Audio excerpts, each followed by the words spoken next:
Mən öyrənmək istəyirəm ki, Avropa qitəsində, Avropa ölkələrində ən çox istifadə olunan fosfor gübrəsi, birinci yerdə duran fosfor gübrəsi hansı fosfor gübrəsidir?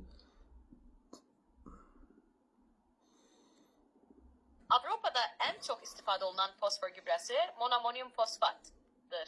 Terkibinde 14-12% azot ve 48-52% fosfor per var. Meyve bitkilerin kök inkişafını ve çiçeklenmesini stimullaştırdığı için geniş yayılıb. İkinci yerdə duran fosfor gübrəsi hansıdır?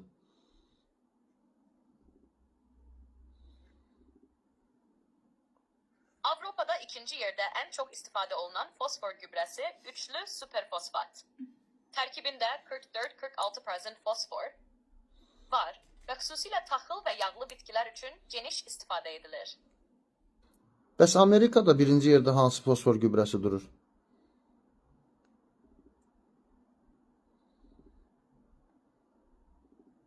Amerika'da en çok istifade olunan fosfor gübresi diamonyum fosfattır. Terkibinde 18% azot ve 46% fosfor var ve xüsusilə taxıl ve qarğıdalı sahələrində geniş tətbiq edilir.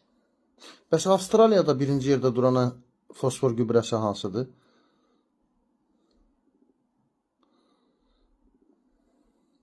Avustralya'da en çok istifade olunan fosfor gübresi diamonyum fosfattır.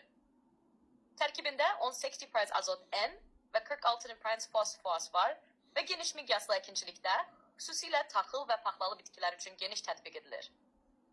Rusiyada necə? Hansı fosfor gübrəsi ən üstün gübrədir?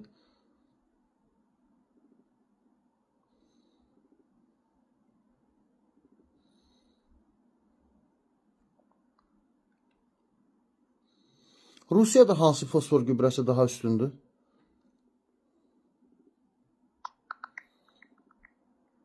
Rusya'da en çok istifade olunan fosfor gübresi Ammophos'tur.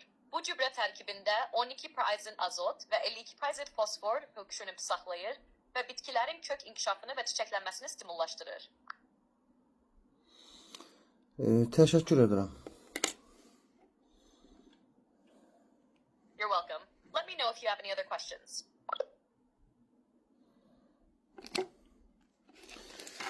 Özünüz də görürsünüz ki, Azərbaycan fermerini aldatmaq rahatdır. Çünki Azərbaycan fermeri aldadılmağa meyillidir. Çünki Azərbaycan fermeri araşdırmaqdan çox könül oxşayan sözləri eşitməyə meyillidir.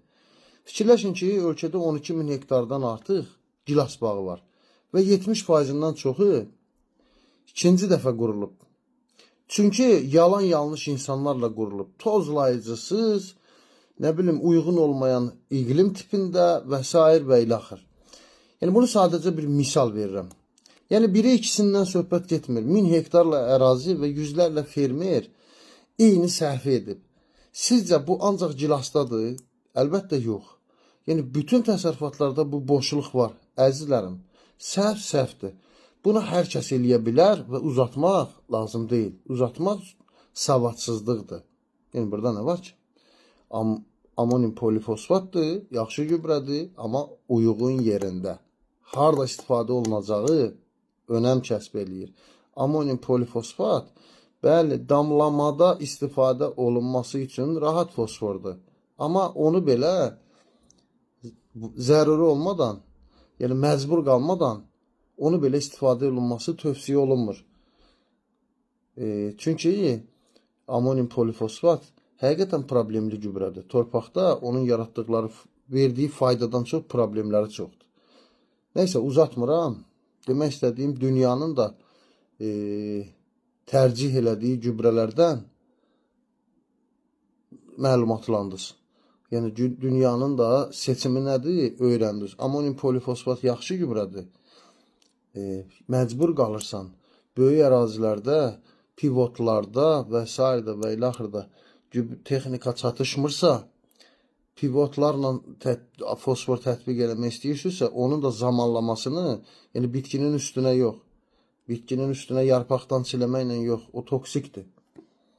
Yəni, onun da uyğun zamanını seçmək üçün soruşmaq lazımdır, öyrənmək lazımdır. Yəni, soruşmaq üçün elə bu danışdığım xala var, o xala ilə məsləhətləşmək lazımdır ən azı. Yəni, onu da mənə son bir 2 həftədə tanış eləyiblər.